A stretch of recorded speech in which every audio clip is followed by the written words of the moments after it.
बिहार दिवस के आज के इस कार्यक्रम में उपस्थित माननीय उप मुख्यमंत्री श्री तारकिशोर प्रसाद जी, माननीय उप मुख्यमंत्री श्रीमती रेणु देवी जी, इस कार्यक्रम की अध्यक्षता कर रहे माननीय मंत्री शिक्षा विभाग एवं संसदीय कार्य विभाग श्री विजय कुमार चौधरी जी, मुख्यमंत्री के प्रधान सचिव श्री दीपक कुमार जी, बिहार सरकार के मुख्य सचिव श्री अरुण कुमार सिंह जी, बिहार सरकार के विकास आयुक्त जनाब आमिर सुबहानी साहब, शिक्षा विभाग एवं मंत्रिमंडल सचिवालय विभाग के अपर मुख्य सचिव श्री संजय कुमार जी, सामान्य प्रशासन विभाग के प्रधान सचिव श्री चंचल कुमार जी, योजना एवं विकास विभाग के सचिव श्री मनीष कुमार वर्मा जी, सूचना एवं जनसंपर्क विभाग के सचिव श्री अनुपम कुमार जी, राज्य परियोजना परिषद, बिहार शिक्षा परियोजना परिषद से जुड़े श्री संजय सिंह जी,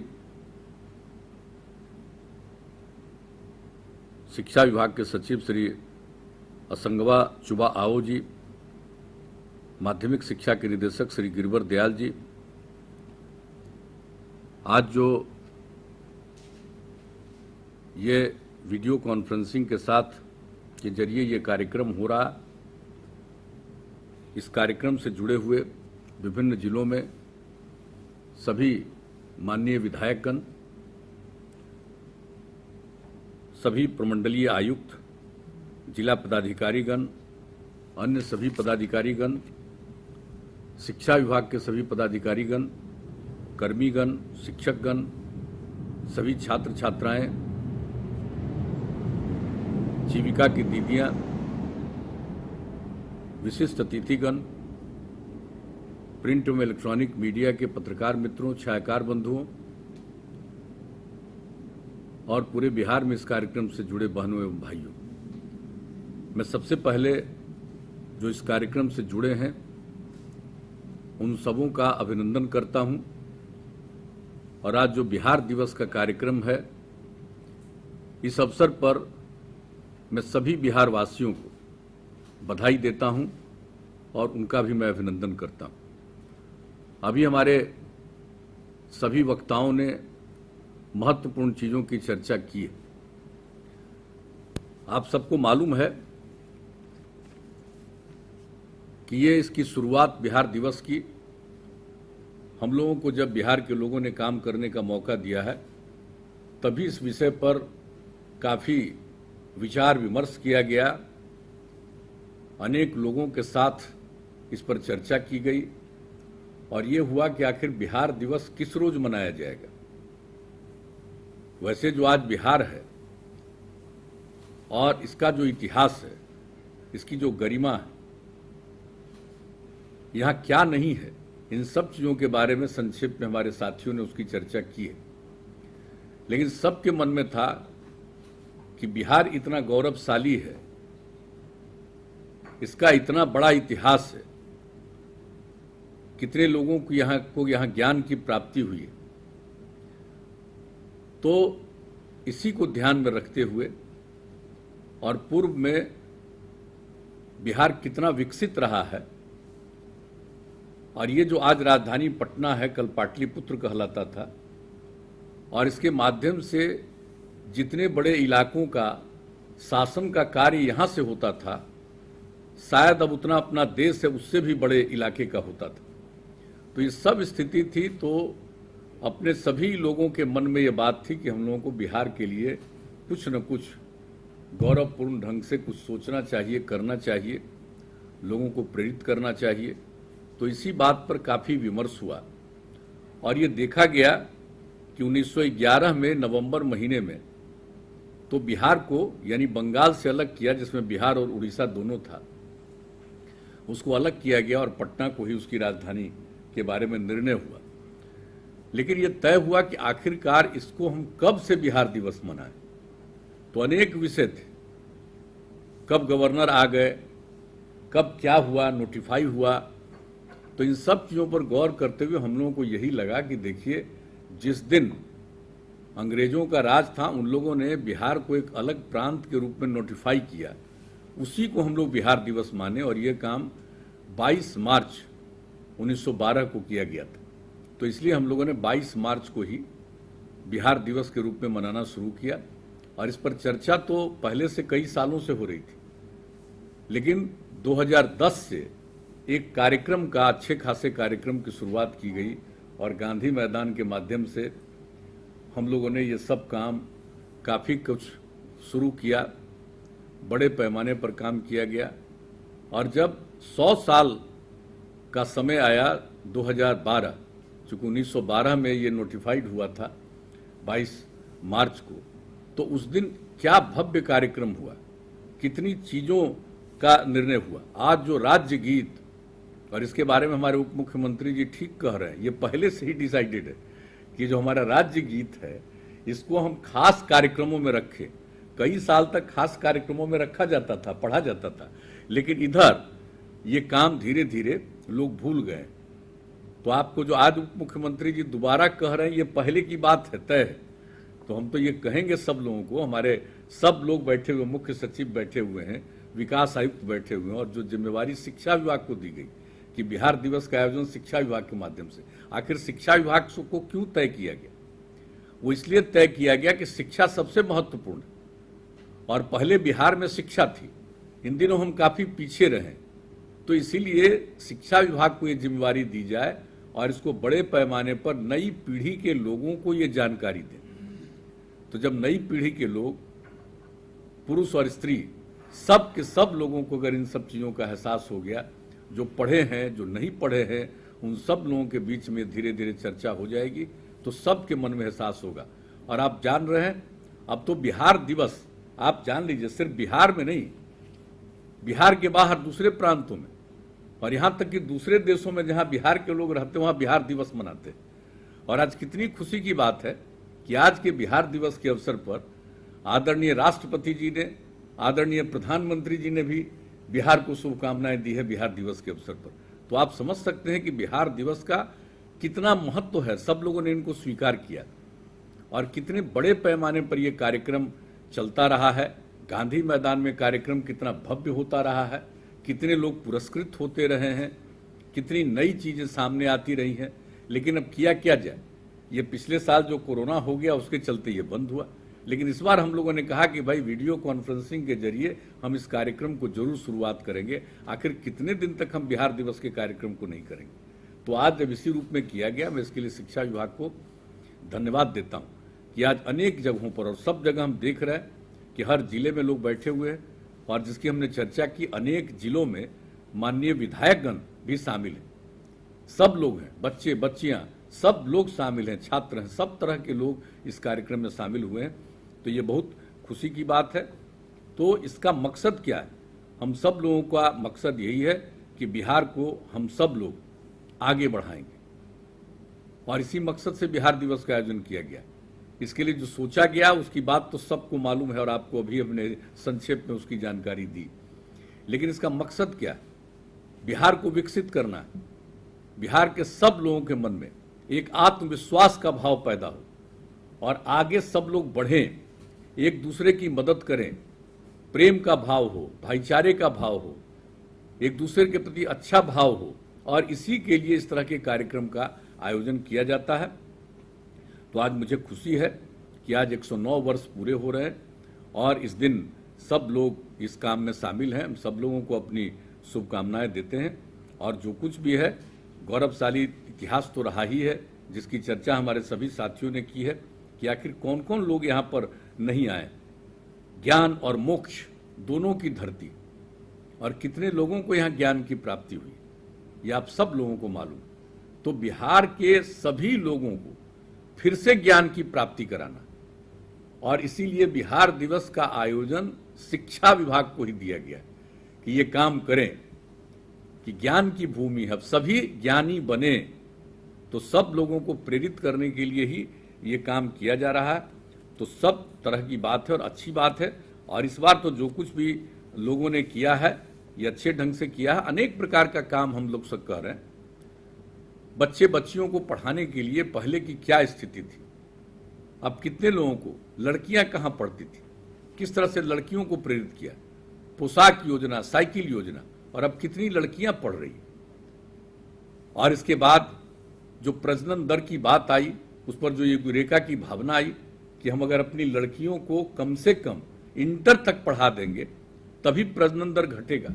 आप देख रहे हैं बिहार की आबादी कितनी तेजी से बढ़ रही है और कितना हमारा क्षेत्रफल है। उस हिसाब से आबादी का अगर देखें तो देख लीजिए कि शायद ही दुनिया में से ज्यादा कहीं पर है। तो ऐसी स्थिति में प्रजनन दर को कम करना, लोगों को प्रेरित करना, इसलिए उसी को हम लोगों ने देखा कि अगर लड़कियां पढ़ेंगी तभी ये नीचे जाएगा। और उसके लिए जो काम किया गया, अब हर ग्राम पंचायत में +2 तक की पढ़ाई के लिए उच्च माध्यमिक विद्यालयों की स्थापना, ये सारा काम जो करने का प्रयास किया गया है और उसका कितना लाभ है। अब तो आप देख लीजिए कि अब मैट्रिक की परीक्षा में भी अब लड़के और लड़कियों की संख्या लगभग बराबर हो रही है, तो बहुत बड़ी बात होगी और इससे बहुत लाभ मिलेगा। और आप देख रहे हैं कि क्षेत्रफल सीमित है, आबादी जितनी बढ़ती जा रही है, तो अब जरा घूमिए, देखिए कि किन जगहों पर लोगों को आवास करना पड़ रहा है, कैसी जगहों पर जो बहुत बाढ़ की स्थिति आती है, कितने लोग प्रभावित होते हैं, कैसी कैसी स्थितियों पर लोगों को अपना आवास बनाना पड़ रहा है। तो इसलिए इन सब चीजों को ध्यान में रख करके ये शिक्षा पर जोर इसीलिए है कि अगर लोग शिक्षित होंगे तो एक तो जो हमारा बिहार का गौरव है, गौरवशाली इतिहास है, उसी के पास फिर पहुंचेंगे। अगर जो बिहार का गौरवशाली इतिहास है हम उसको फिर से अगर प्राप्त कर लेंगे तो बिहार न सिर्फ आगे बढ़ेगा बल्कि पूरे देश को आगे बढ़ाने में अपना योगदान देगा और दुनिया भर के सामने अपना एक उदाहरण रखेगा कि हम फिर से वहां पहुंचे हैं जहां कभी कई हजार साल पहले थे। तो इसलिए इन सब चीजों को ध्यान में रखते हुए ये सब काम हो रहा। सबके स्वास्थ्य पर भी कितना ध्यान दिया जा रहा है, देख रहे हैं। पहले लोगों को स्वास्थ्य के लिए क्या चिंता होती थी, आज सबके लिए कितने अस्पतालों का निर्माण और कितनी नई नई चीजें की जा रही है और विभिन्न अवसरों पर इन सब चीजों की बात कर रहे हैं। प्रशासनिक सुधार का काम, और अब तो आप जान रहे हैं कि लोगों को लोक सेवा अधिकार के तहत जो भी उनको किसी भी प्रकार का सर्टिफिकेट लेना है, कास्ट सर्टिफिकेट लेना है, कहीं उनको किसी और चीज के लिए जो सर्टिफिकेट लेना पड़ता है, उन सब सर्टिफिकेट की प्राप्ति लोगों को इसके माध्यम से हो रही है। सब तरह की जानकारी मिल रही है, क्या उनकी आमदनी है, क्या स्थिति है, इन सब चीजों के बारे में। और लोक सेवा का अधिकार कानून बनाया गया, कितना फायदा लोगों को हुआ। लोक शिकायत निवारण कानून, अब उसके माध्यम से जो लोगों की शिकायतें हैं उसके समाधान का प्रयास। तो हम लोगों ने तो बिहार में अब इन चीजों की चर्चा तो हम लोग अलग अलग समय पर करते रहे हैं और लोगों के बीच में इस बात को बढ़ाते रहे। लेकिन जो शिक्षा विभाग है, जो नई पीढ़ी के लोग हैं, इनको एक एक चीज बताना। अब बताइए पहले क्या स्थिति रहती थी सड़कों की, पुल कितने थे और आज कितने बन रहे हैं। और हर प्रकार से इसके लिए जो सारा व्यवस्था किया जा रहा है कि हम इसको करेंगे और उसके अनुरक्षण की भी नीति चलाई जा रही है। तो सब तरह से ये काम किया जा रहा है। तो और आप देख लीजिए अब आबादी बढ़ रही है, अब उसके हिसाब से कितने जगहों पर नई सड़कों का, नए पुलों के निर्माण की इच्छा होती है, मांग होती है। और हम लोगों को जब फिर बिहार की जनता ने मौका दिया है तो हम लोगों ने इन सब चीज़ों के लिए तय कर दिया है कि गांव के अंदर और बढ़ाएंगे, शहरों के अंदर बाईपास बनाएंगे। तो एक एक तरह की चीज़ के बारे में और किस तरह से एक एक बात के बारे में हम लोगों ने किया। लोगों के प्रशिक्षण के लिए जो नई टेक्नोलॉजी आई है, इस टेक्नोलॉजी का ज्ञान लोगों को दे, ये सब काम तो हम लोग कर ही रहे हैं। तो ये सारा काम हो रहा बिहार को आगे बढ़ाने के लिए। और इस बार मैं शिक्षा विभाग को इस बात के लिए धन्यवाद देता हूं कि इन लोगों ने इस बार बिहार दिवस के अवसर पर रखा है कि जल जीवन हरियाली अभियान, यानी पर्यावरण को ध्यान में रख करके लोगों को आप करना चाह रहे हैं। अब कितना अच्छा काम हुआ। अभी जल जीवन हरियाली अभियान की जो शुरुआत थी उसके लिए 19 में जो हम लोगों ने काम किया था, पूरे जुलाई महीने में, जहां तक मुझको याद है लगा 13 जुलाई, तो पूरा विधानसभा, विधान परिषद के सब लोग थे, 8 साढ़े 8 घंटा की बैठक हुई, सब लोगों ने भाग लिया। और उसके बाद जल जीवन हरियाली अभियान का नामकरण किया गया और उसके बाद कितनी योजनाएं बनाई गई। 11 योजनाएं बनाई गई और जल जीवन हरियाली अभियान का। तो एक एक चीज का लोगों को जानकारी देना चाहिए। सार्वजनिक पोखर, तालाब, आहर पइनों को चिन्हित कर अतिक्रमण मुक्त करना। दूसरा, सार्वजनिक पोखर, तालाबों, आहर पइनों का जीर्णोद्धार करना। सार्वजनिक कुओं का जीर्णोद्धार करना, यानी हम लोग चाहते हैं कि जितने हमारे कुएं हैं सार्वजनिक, उनका भी जीर्णोद्धार किया जाए। सार्वजनिक कुओं, चापाकलों के किनारे सोख्ता का निर्माण। अब आप जानते हैं उसके किनारे सोख्ता का निर्माण, यानी पानी कहीं इधर उधर नहीं जाए, बल्कि उसी का सोख्ता का निर्माण करके वो सब नीचे जाएगा। तो ये सब काम, छोटी नदियों, जंगल, पहाड़ी क्षेत्रों में जल संरक्षण हेतु चेक डैम आदि संरचनाओं का निर्माण। और छठा, नए जल स्रोतों का सृजन और गंगा जल उद्भव योजना, यानी वर्षा के समय गंगा नदी के पानी को कहां कहां पहुंचाने का हम लोगों ने काम शुरू कर दिया। बोधगया, गया, राजगीर, नवादा, इसके लिए तय कर दिया। उस पर कितनी तेजी से काम हो रहा है, कितनी कठिनाई आती है और कितना महत्वपूर्ण स्थल है। तो ये भी काम कितना तेजी से हम लोगों ने शुरू कर दिया है कि लोग गंगा जल दिया जाएगा हर किसी के घर में। तो ये काम इस पर भी शुरू हुआ। और सब तरह से सार्वजनिक भवनों में जल छत वर्षा जल संचयन, रूफटॉप रेन वाटर हार्वेस्टिंग, यानी छत के ऊपर ही रेन वाटर हार्वेस्टिंग के लिए प्रयास करना। जितने हमारे सरकारी भवन हैं उसमें ये काम करने का निर्णय लिया गया। और बड़े पैमाने पर वृक्षारोपण, और इसके अलावे मौसम अनुकूल कृषि, फसल चक्र तथा फसल अवशेष प्रबंधन, क्रॉप साइकिल, यानी मौसम के अनुकूल खेती हो और जो फसल अवशेष है उसको लोग जलाए नहीं, उसका प्रबंधन करने का ये स्कीम बनाया गया। 9वां और 10वां, हर घर बिजली पहुंचा दी गई है। और सौर ऊर्जा पर जोर, यानी सौर ऊर्जा के विकास पर ये 10वां। सोच लीजिए, जल जीवन हरियाली अभियान है पर्यावरण के लिए। और 11वां कि जल जीवन हरियाली अभियान के लिए लोगों के बीच में जागृति लाने के लिए निरंतर इसके बारे में लोगों के बीच में चर्चा करना। और क्या कर दिया, ये पिछली बार तो आ गया था कोरोना का चक्कर, लेकिन फिर से इस बार हुआ कि हर महीने के पहले मंगलवार को एक बात फिर सब लोगों के साथ चर्चा होगी कि साहब जल जीवन हरियाली अभियान का कितना काम हो रहा है, इसको आगे और क्या बढ़ाना है, और लोगों का कोई इस मामले में क्या विचार है, इन सब चीजों को जानने के लिए। और जान लीजिए कि ये सब काम किया गया तो एक बात कहना बहुत जरूरी हो गया कि जहां तक सवाल है कि क्या क्या काम हुआ, अद्यतन स्थिति क्या है। 15,229 जल स्रोतों जैसे तालाब, पोखर, आहर पइन आदि को अतिक्रमण मुक्त किया गया। जो अतिक्रमण मुक्त करने का हुआ तो इतने को अतिक्रमण मुक्त किया गया। 5 एकड़ तक 6,425 तालाब, 5 एकड़ से बड़े 696 तालाब, 17,917 आहर पइन का जीर्णोद्धार तथा 10,159 169 सार्वजनिक कुओं का जीर्णोद्धार किया गया है। और कुओं के पास 13,802 तथा चापाकल के पास 1,37,590 सोख्ता का निर्माण कराया जा चुका है। छोटी नदियों एवं पहाड़ी क्षेत्रों में 8,586 चेक डैम संरचनाओं का निर्माण कराया गया। 12,101 नए जल स्रोतों का निर्माण कराया गया। अब एक एक चीज को जान लेना जरूरी है, हर जिले में क्या क्या हो रहा है, हर जिले के डीएम को एक एक चीज का ध्यान रखना बहुत जरूरी है और लोगों के बीच में एक एक बात को प्रचारित करना बहुत जरूरी है। गंगा जल उद्भव योजना जिसकी हम चर्चा कर चुके हैं, इसका काम शुरू कर दिया गया है और बहुत तेजी से काम किया जा रहा है। हम तो कई बार जाकर के देखते हैं कि इसका जो पाइपलाइन है किस तरह से कर रहे हैं, कहां पर स्टोर होगा, एक एक चीज को जाकर हम देखते रहते हैं और तेजी से काम हो। तो ये सब काम चल रहा। और 14,136 सरकारी भवनों में जो रेन वाटर हार्वेस्टिंग की बात किया, छत वर्षा जल संचयन संरचनाओं का निर्माण किया गया है। और आप जानते हैं कि जो हम लोगों ने किया था वृक्षारोपण का, तो वृक्षारोपण के लिए शुरुआत कब हुई, 5 जून 2020 कोरोना के बावजूद। और लक्ष्य रखा गया इस बात को कि 9 अगस्त तक हम वृक्षारोपण करेंगे।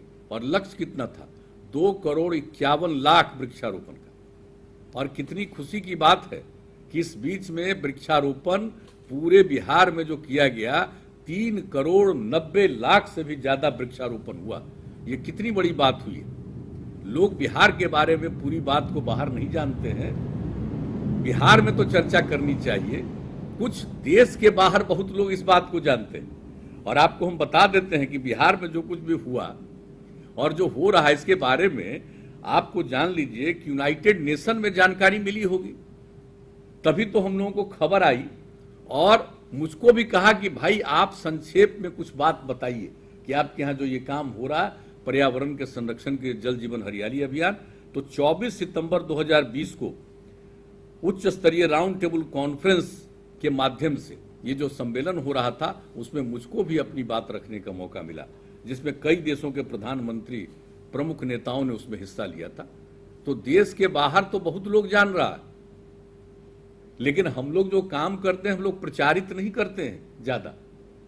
कहा कि देख लीजिए ना किसी अखबार को बिहार में जो आता है, तो बिहार के अखबार में देखिएगा कि दूसरे देश का दूसरे राज्य का विज्ञापन खूब रहता है, लेकिन हम लोग तो इसमें कोई पैसा खर्चा करते नहीं है। हम लोगों का विज्ञापन राज्य में ही थोड़ा बहुत हो जाता है, राज्य के बाहर हम लोग करते हैं कभी विज्ञापन। लेकिन जरा देख लीजिए अखबारों को, दूसरे राज्यों का कितना विज्ञापन पढ़ने का मौका मिलता है। तो लोग तो अपना विज्ञापन कराते हैं, हम लोग अपना विज्ञापन नहीं कराते, काम करते हैं। तो अब ये जो काम हुआ ये क्या मतलब हुआ, इसका नाम क्यों किया गया, जो आपने देख लिया, ये सारी बातें हुई। और इसके बाद सौर ऊर्जा का 941 सरकारी भवनों पर सौर ऊर्जा संयंत्र अधिस्थापित की गई। और जो हमने बता दिया जो जागरूकता अभियान के लिए कि हर महीने के पहले मंगलवार को इस बात पर चर्चा हुई, इसके हमने चर्चा की। 11 पॉइंट है, जिसमें 7 है जल का संरक्षण और 1 है वृक्षारोपण हरियाली का, और उसके अलावे नेचर के अनुरूप कृषि हो तो इसके लिए भी मौसम के अनुकूल कृषि का काम किया जाए, उसको भी जोड़ा गया। क्योंकि आप जानते हैं कि हमारे यहाँ कृषि पर आधारित लगभग 75% लोग, इसलिए कृषि का भी इस प्रकार से हो जो मौसम के अनुकूल हो। और इसके लिए 8 जिला से शुरू किया और अब पूरे सभी जिलों में विशेषज्ञों को लगाकर और हर जगह उसका अध्ययन करते हुए किसी जिले में कौन सा मौसम के अनुकूल कृषि होगा। और उसके अलावे जो फसल अवशेष है उसको जलाइए मत, ये सब काम हो रहा है। तो आप समझ लीजिए सौर ऊर्जा के लिए काम, और फिर इसके लिए लोगों में जागृति पैदा करने का 11 आइटम। तो ये काम किया गया और नामकरण क्या किया, जल डैश जीवन डैश हरियाली। यानी जब जल है और हरियाली है तभी जीवन सुरक्षित है। यह हम लोगों ने उसी दिन जो 13 जुलाई को जो मीटिंग हुई थी उसी दिन हमने ऐलान किया था, इसका नामकरण होगा जल डैश जीवन डैश हरियाली। यानी जल और हरियाली है तभी जीवन सुरक्षित। तो आज मुझे खुशी है कि बिहार दिवस के अवसर पर भी आप लोगों ने इस बात को रखा। लेकिन हम तो यही कहेंगे कि सारे नई पीढ़ी के लोगों तक, बच्चे बच्चियों तक, सब लोगों तक, और आप समझ लीजिए कि जो हम लोग सारा काम कर रहे हैं इसमें हम लोग तो जीविका समूह को कितनी जिम्मेवारी और देते जा रहे हैं। जल जीवन हरियाली अभियान में भी उनको जिम्मेवारी और उनको सौंपेंगे कि जो अतिक्रमण मुक्त के अलावे जो नए बनेंगे, जितना इन सब चीजों का तालाब है, पोखर है, इन सब को देखभाल करना, जो पहले का है और किसी के जिम्मे है वो एक अलग बात है। जो नया है वैसे तालाब और पोखर को देखभाल करना, ये सब काम दिया जा रहा है जीविका समूह की दीदियों को। तो ये सारा काम हम लोग एक एक चीज कैसे किया जाए ये सबको कर देते हैं। अब तो हम यही आग्रह करेंगे कि जल जीवन हरियाली अभियान को जिस तरह से किया है इस बात को समझाइए, एक एक विभाग के लोगों को समझना चाहिए। अभी एक दिन एक कागज आया हुआ था एक विभाग का जिसमें जल जीवन हरियाली लिखे हुए था, जल डैश जीवन डैश हरियाली नहीं लिखा हुआ था, कैबिनेट नोट। आप समझ लीजिए। फिर हमने कहा कि भाई अगर आप लोगों का ये हाल है कि आप जल जीवन हरियाली अभियान का मतलब क्या है कि जल है और हरियाली है तभी जीवन है, तब फिर विड्रॉ किए और सबको सुधारा। तो आप जान लीजिए कि हर चीज को एक एक को देखना पड़ेगा। ये सिर्फ हम लोगों का काम नहीं है कि कोई चीज को हम लोगों ने गढ़ दिया, कोई चीज को कर दिया। और ये जल जीवन हरियाली अभियान के लिए जो 11 योजनाएं बनी है, इस योजनाओं के लिए कितनी मीटिंगें हुई हैं और कितने स्तर से हमारे सभी और अब हमारे अधिकारीगण थे, सब लोगों ने कितना इसके लिए मेहनत किया है। सब लोगों ने, उस समय के हमारे जो मुख्य सचिव हैं और आज अब प्रधान सचिव हैं श्री दीपक कुमार जी, इन सब लोगों ने कितनी मीटिंग की और सभी विभिन्न विभागों को लगा करके इस पूरे काम में किया गया है। तो इसलिए अगर इस चीज को किया जा रहा है तो मैं तो यही कहूंगा कि सब तरह से लोगों के बीच में ट्रेनिंग करिए। और एक चीज और कहेंगे, ये भाई ये कोरोना जो आ गया, अभी हम लोगों ने पूरे मीटिंग की, हर जगह के डीएम एसपी सब लोगों के साथ मीटिंग हो गई, अब पूरा डिटेल चर्चा हो गई। एक एक बात हम लोगों ने कह दिया सचेत करने के लिए। ये जो होली का समय है, इसको सार्वजनिक रूप पर लोगों को हाथ जोड़ करके प्रार्थना करिए कि मत करिए, क्योंकि मान लीजिए हमारे यहाँ तो कम है लेकिन अपने यहाँ भी थोड़ा बढ़ने लगा, अपने यहाँ भी बढ़ने लगा। 300 से नीचे थे अफेक्टेड लोग, अब बढ़ करके हो गए हैं 500 से ऊपर, बढ़ने लगा है।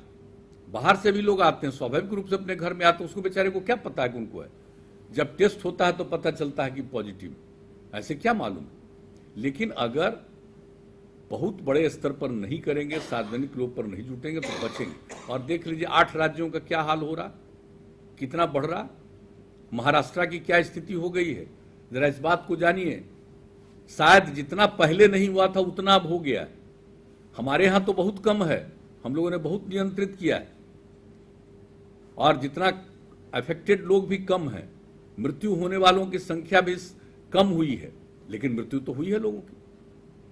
अफेक्टेड तो हुए, प्रभावित तो हुए, लेकिन हम लोगों को तो लोगों को सचेत करना, सजग करना। इसलिए आज के इस अवसर पर हमने एक दिन तो पूरी मीटिंग कर दी है, इसमें और लोग भी, हम सब लोगों से आग्रह करेंगे कि सजग और सचेत रहिए। दूसरे कई देशों में बढ़ने लगा, अपने देश के कई राज्यों में बढ़ने लगा, हमारे यहां भी थोड़ा थोड़ा बढ़ने लगा। तो हम लोगों को सचेत रहना है और सचेत रह करके इन सब चीजों पर जरूर एकदम बिल्कुल काम कीजिए संक्रमण की स्थिति में। तो ये हमारा आप सब लोगों से आग्रह है। और एक चीज तो हम सब से कहेंगे कि जब हम लोग बिहार दिवस मना रहे हैं और सब लोगों ने बापू की चर्चा की, कितना कुछ बिहार में हुआ, आजादी की लड़ाई जो हुई है, लोग बिहार का नहीं प्रचार करता है बाहर।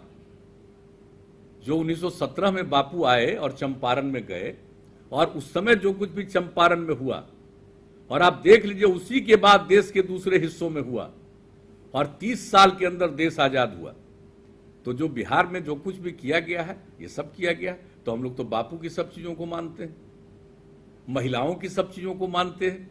बापू की इच्छा थी कि नशाबंदी हो, शराबबंदी हो, महिलाओं की इच्छा थी, हम लोगों ने किया है।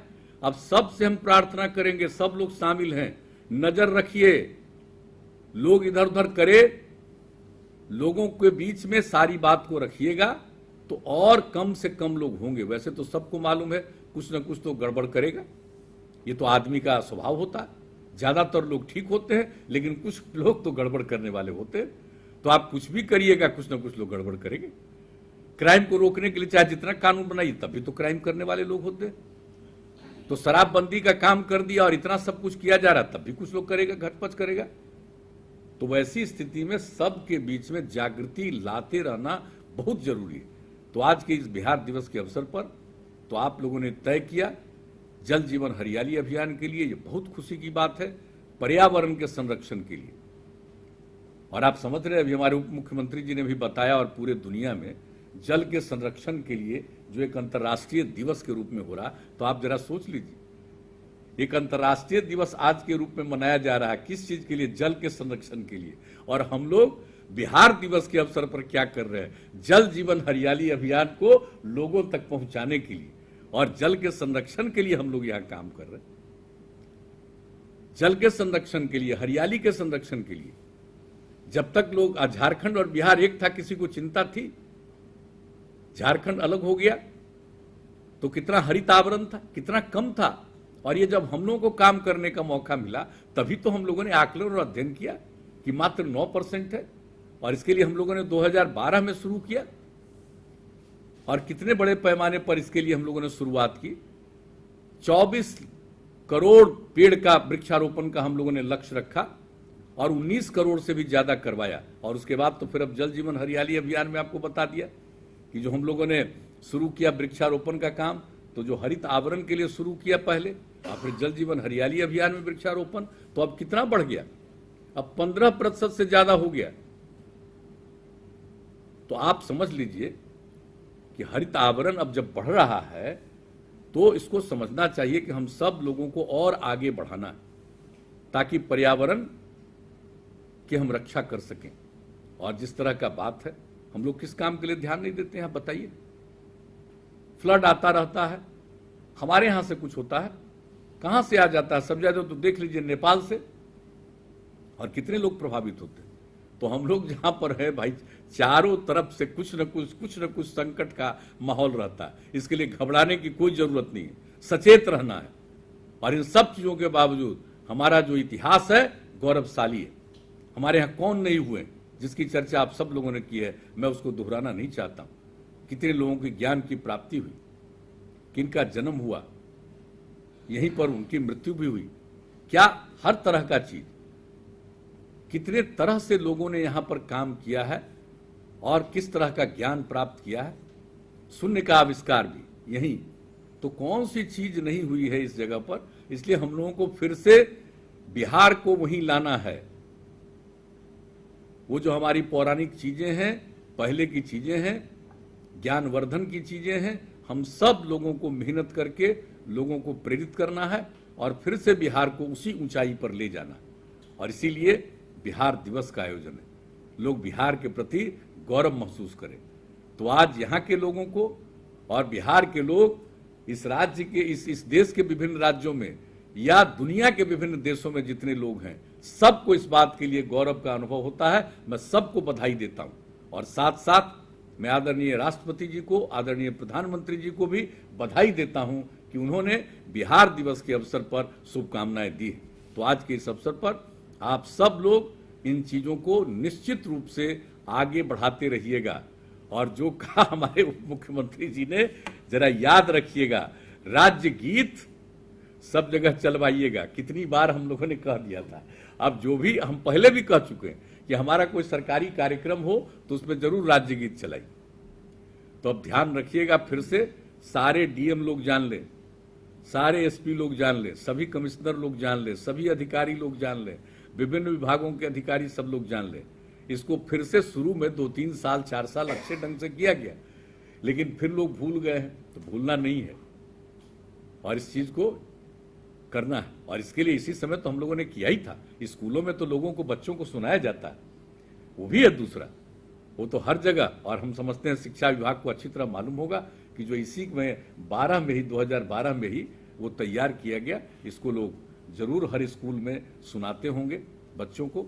और उसको सुनाने के बाद जो हमने कहा बापू के बारे में, राष्ट्रपिता महात्मा गांधी जी के बारे में, उनके जीवन, उन्होंने क्या कहा था, मेरा जीवन ही मेरा संदेश है।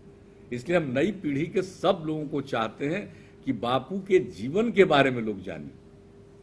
तो जब उनके जीवन के बारे में जानेंगे तो यही उनके लिए बेहतरीन संदेश होगा। और मुझको तो पूरा भरोसा है कि अगर बापू के विचार से लोग सहमत होगा, नई पीढ़ी के लोग अगर 10 से 15% भी सहमत होंगे, तो ये राज्य कितना आगे बढ़ेगा।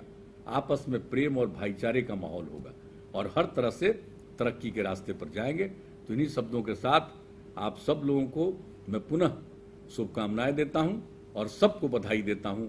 और हम सब लोगों के लिए, सभी बिहार वासियों के लिए ये आज ये खुशी का दिन है। इन्हीं शब्दों के साथ बहुत बहुत धन्यवाद।